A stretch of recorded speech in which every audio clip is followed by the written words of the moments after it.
Today on Good Morning BU, a bomb hoax, why several investigators are charging the man who said he was harmed by a pressure bomb at Northeastern. And the Orange Line is running again, but not everyone's happy.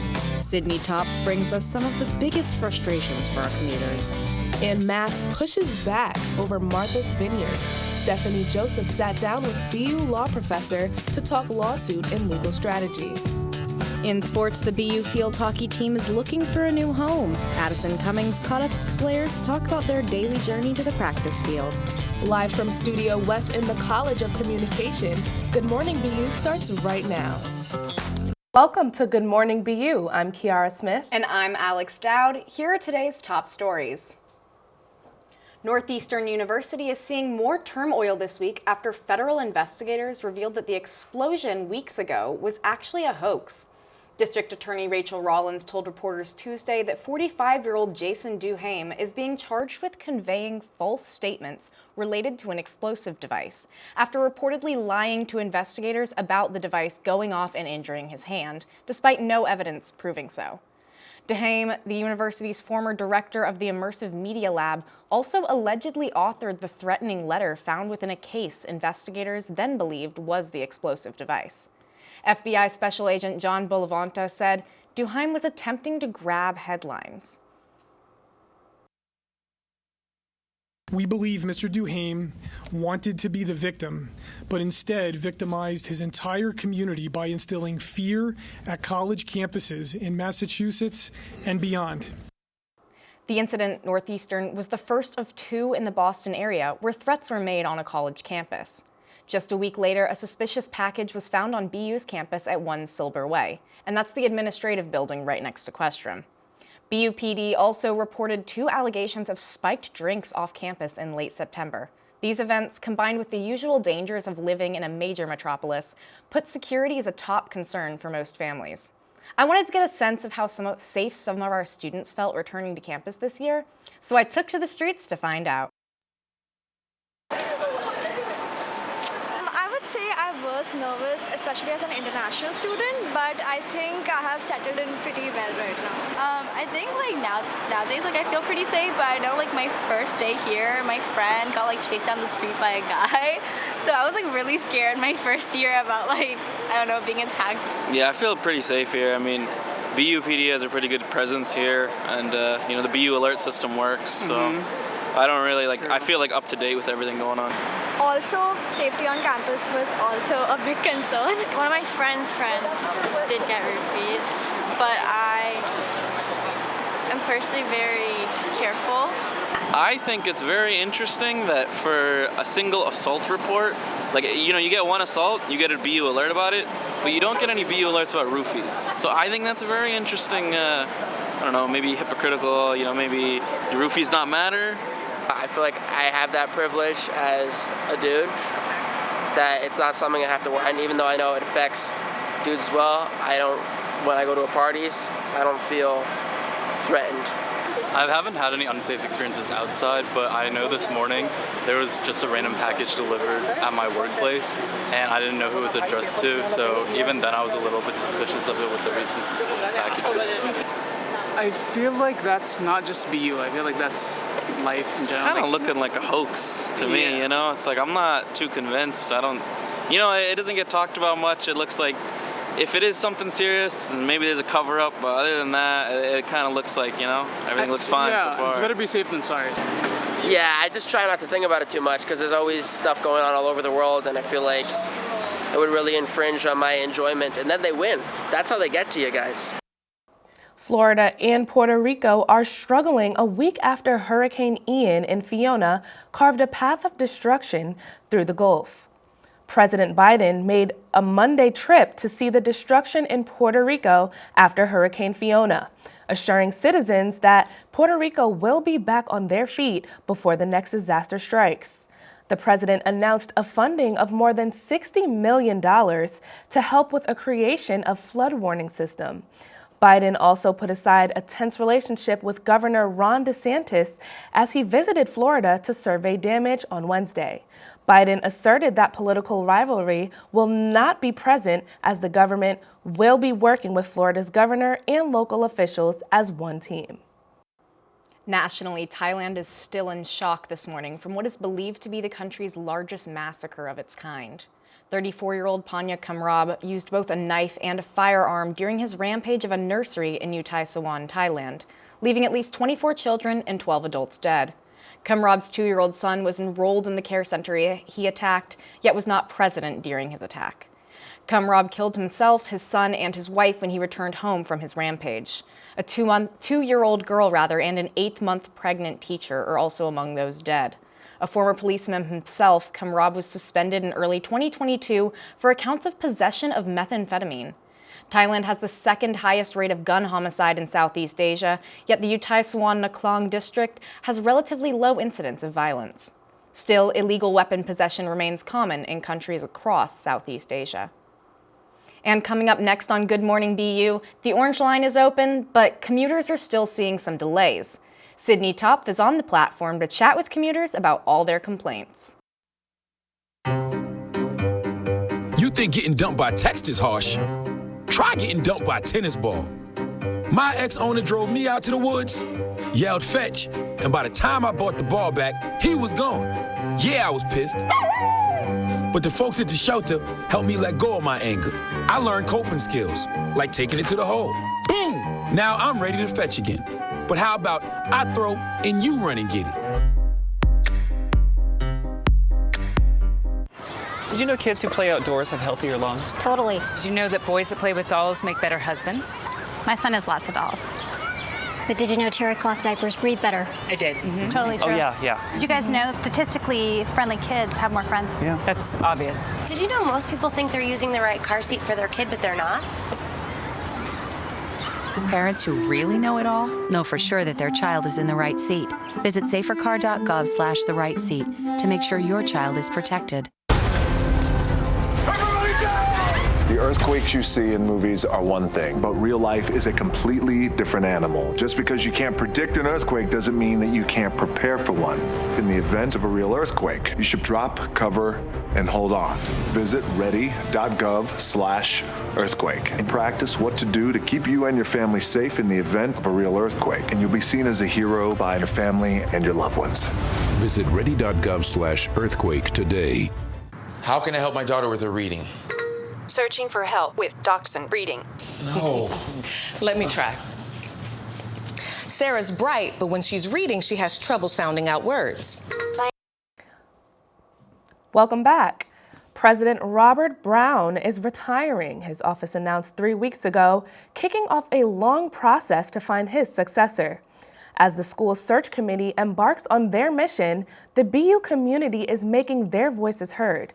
Correspondent Tegan Allen went into the field to get opinions on who their next president should be. Into the future.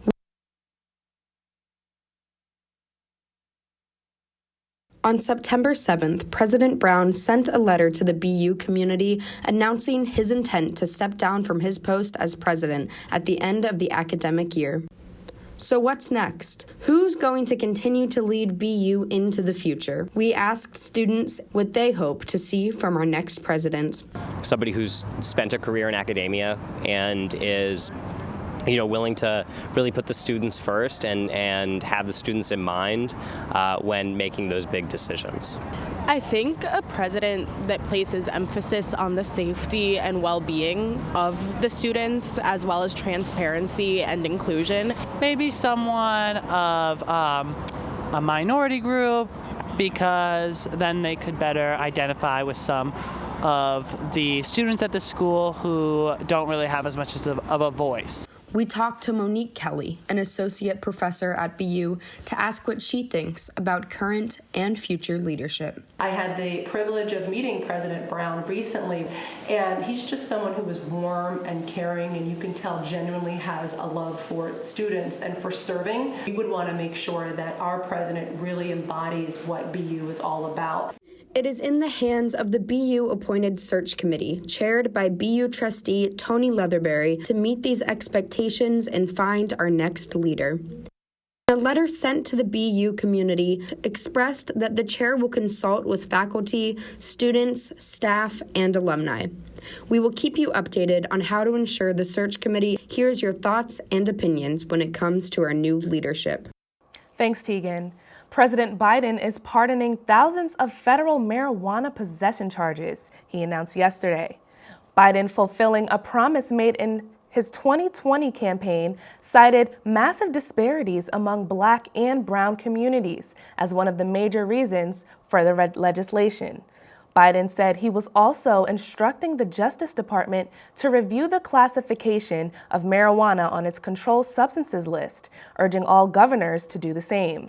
The move is seen as a huge win for justice rights organizations and represents a major shift away from drug policy established in the 1970s. City legislatures are getting a city council's unanimously approved 20% increase of their annual earnings starting in the new city council term this 2024. Proposed initially by Mayor Michelle Wu, this amendment would increase each councilor's salary $10,000 and each elected mayor's office employee's salary by $20,000, more than Mayor Wu's original proposal. Other top city positions, such as the police, fire commissioners, will also see salary increases, which are yet to be deviated. Councillor Ruthie Lujian said this proposal is meant to help the city recruit talent to top city positions and to allow for city workers to meet the area median income in Boston, which is $126,200. The amendment now waits for Mayor Wu's approval. For many law students, an acceptance letter is a thing of dreams. For some Northeastern applicants, however, that dream turned into a nightmare.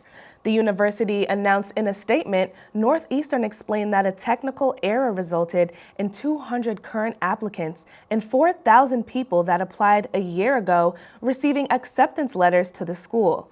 Northeastern has apologized for the error, stating that it is taking steps to rectify the technical issue so that it won't happen again. Students have complained, however, that the university has more to do to address the technical failure. And one of Boston's largest community health centers is getting a $1 million federal boost. This donation is the DIMOC donation is awarded to the winning Roxbury Center, which will support substance use treatment as well as additional programs. Congresswoman Ayanna Pressley secured this funding through a community project program, a subset of the March federal spending program passed by Congress and President Joe Biden. Pressley said this donation to the center will allow Roxbury to institute Boston's first ever men's clinical stabilization program, expanding Boston's addiction recovery services for all of those in need. And over the past few months, Boston commuters have had only one thing on their mind: the T. Trains have caught fire, they've derailed, and just a few weeks ago, the MBTA completed a month-long shutdown of the Orange Line for repairs. Well, that was their plan anyways. Sydney Top spoke with experts and T-riders to understand their lingering concerns and frustrations.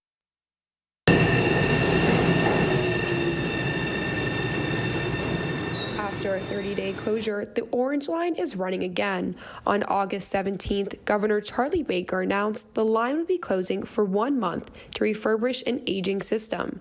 The closing allowed the MBTA to replace 14,000 feet of rail and bring in over 100 new vehicles.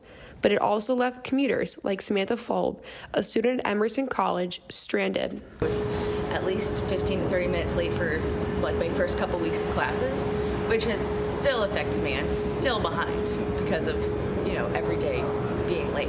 Others like Akansha Deshpande said the closure cost her valuable time at work. I work every day.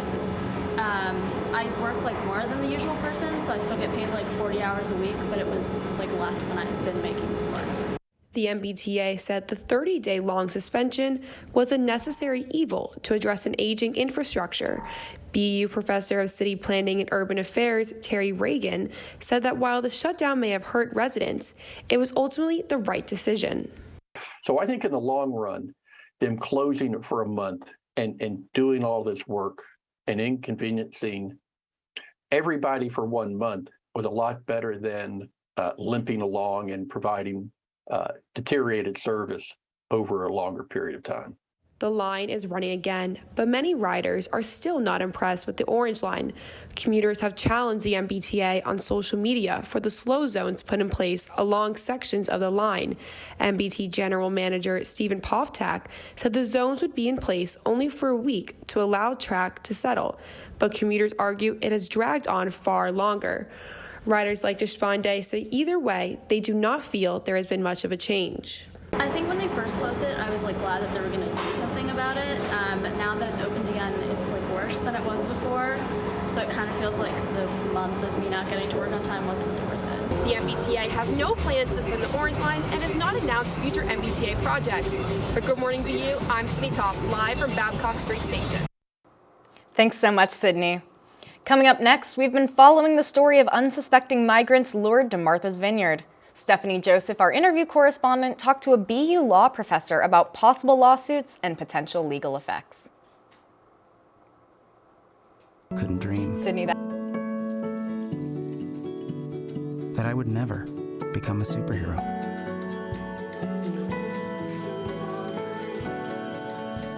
But I learned how to fly. Just to come back in a new disguise. And be the hero that I've always wanted to be.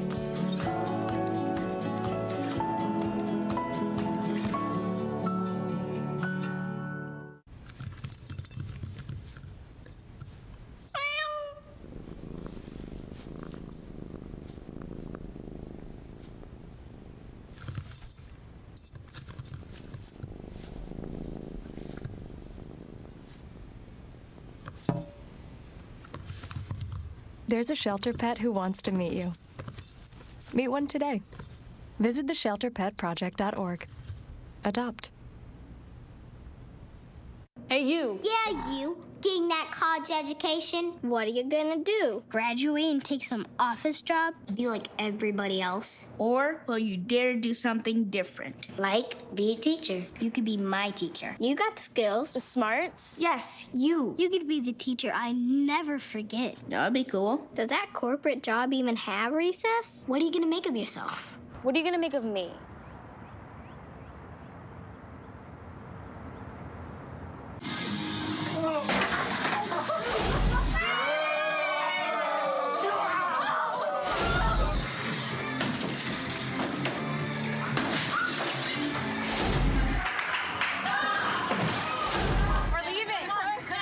Most party fouls are pretty dumb. But if you decide to drink and drive underage, you could lose your license and your freedom. Underage drinking and driving. The ultimate party foul. Welcome back. The League of United Latin American Citizens is doubling its reward for information on the woman who lured migrants onto buses and planes to northern cities. Florida Governor Ron DeSantis made headlines last week for sending a plane full of migrants to Martha's Vineyard without any advance notice as part of the state's relocation program. In response, nonprofit group Lawyers for Civil Rights sued him on behalf of those migrants.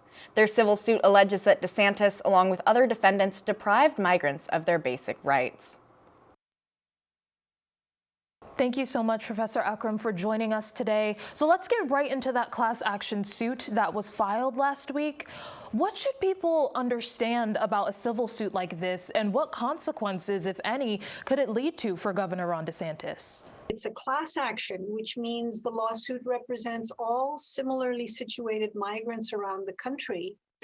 And they're claiming charges like, or the claims include illegal seizure, false arrest, deprivation of liberty, discrimination, and violation of equal protection under the 14th Amendment and the Constitution. They're asking for injunctive relief, which means they're asking the court to put in place a decision that stops all such transport while the case is being decided.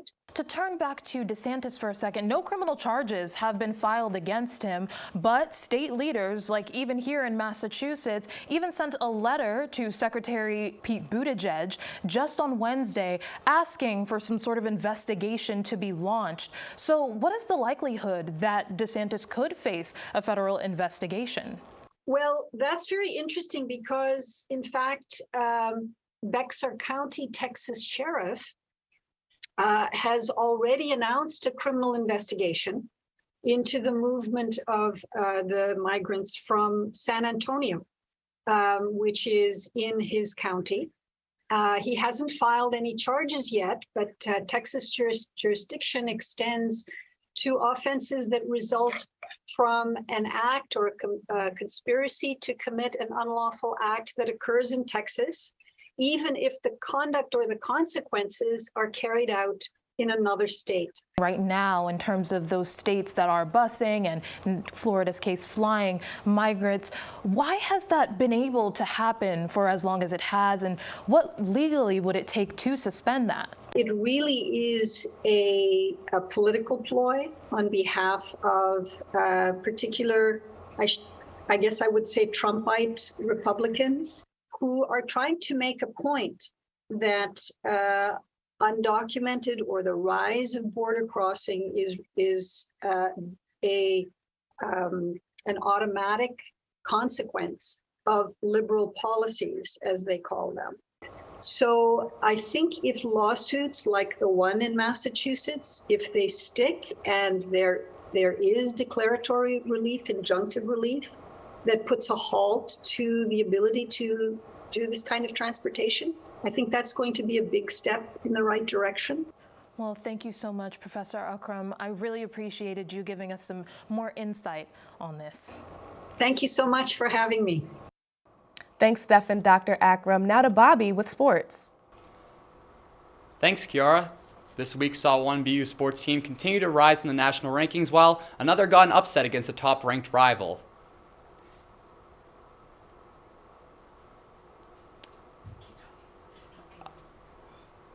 Let's start with women's soccer, which shut out Harvard on their own pitch, giving the Crimson their first loss of the season. The Terriers struck early in Alston with a goal in the 16th minute from junior Abigail McNulty. That was the lone Terrier shot, but it was all they needed, as sophomore Celia Braun came up with 9 saves, which tied a career high. Braun has now gone over 300 minutes without conceding a goal and has gained the confidence of first-year head coach Casey Brown. The Terriers, now 7-6, travel to Washington, D.C. to take on American, who still has yet to win a conference game. While women's soccer pulled off an incredible upset, it was business as usual for BU men's hockey.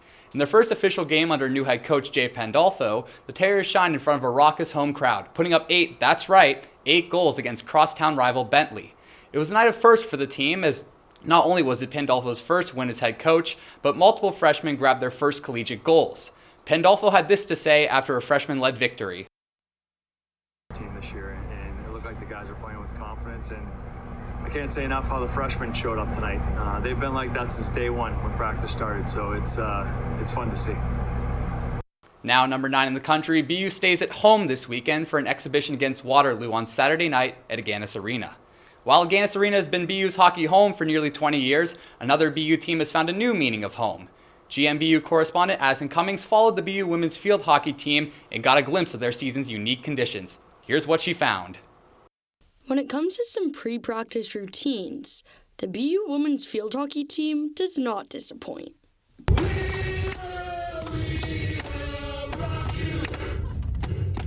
Karaoke sessions brighten up early morning trips across city lines. Trips that are a new, unfamiliar reality after construction delays shut down New Balance Field. It's still kind of nice that they have a really nice facility for us to use while ours is being redone. The university cited multiple structural issues with New Balance Field's roof deck and AstroTurf in its decision to prolong renovations to spring 2023. Coach Sally Starr, who's in her 41st season with the Terriers, is falling back on years of connections and well wishes to make this transition work. But we were off campus for about 10 years, so I had a lot of experience with that, fortunately and unfortunately. And so we knew what the solutions would be. We're just fortunate to be here in Boston, where we have Boston College that was willing to help us, and Harvard just 10 minutes away that was willing to help us. The players, meanwhile, are also trying to keep focus on the positives. Player Maggie Pina says drives like this aren't all that uncommon. So most schools, when they built their athletic departments, they didn't always factor in a field hockey field. So driving the 7 or 10 minutes to Harvard is actually pretty convenient compared to certain schools. With With the players committed to working hard and backed by a coach who's seen it all, the group is confident that they can succeed regardless of where they play. It is what it is, and Fields don't make championships. So Reporting live from Harvard Athletics, I'm Addison Cummings for Good Morning VU. Thank you, Bobby. Coming up next, Sabrina Carpenter visits Boston and Oktoberfest comes to Harvard Square. Chloe Adams gives Alex and me a breakdown and all the latest entertainment news for your Terrier Trend Report. To Maddie, congrats on paying off all those student loans. Finally, right? How'd you manage that anyway? I started tracking my spending, changed a couple of habits. Wow, I'm kind of living paycheck to paycheck right now. I don't even know how I'm doing it. Well, have you tried saving a little? I want to, but where's that money gonna come from? Bill collectors, they're the worst. Am I right? When it comes to financial stability, don't get left behind. Not home. Get tools and tips for saving at feedthepig.org.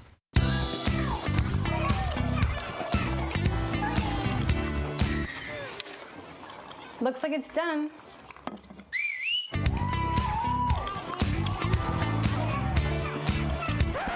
Don't let salmonella get funky with your chicken. On average, 1 in 6 Americans will get a foodborne illness this year. You can't see these microbes, but they might be there. So learn the right temperature to cook each type of meat. Keep your family safe at foodsafety.gov. There's one thing you can never have sex without. It's not something you buy. Or something you take. In fact, there's only one way to get it. It has to be given to you, freely. It's consent. Because sex without it isn't sex. It's rape. Consent. If you don't get it, you don't get it. It's on us to stop sexual assault. Learn how and take the pledge at itsonus.org.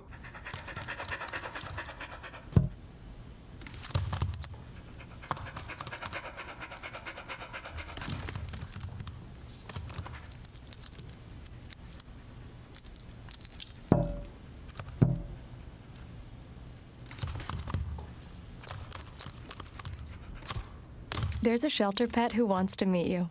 Meet one today. Visit theshelterpetproject.org. Adopt. Welcome back. Alex, I haven't been to a concert in forever. Okay, it's actually very interesting you say this. I haven't been since before the pandemic. Really? Well, I heard Sabrina Carpenter was here last week and some of my friends went, so.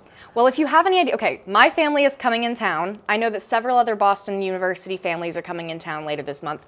What can we do? Do you have any idea what I could be doing this weekend? I mean, I think Chloe can tell us. Chloe Adams with our trend report.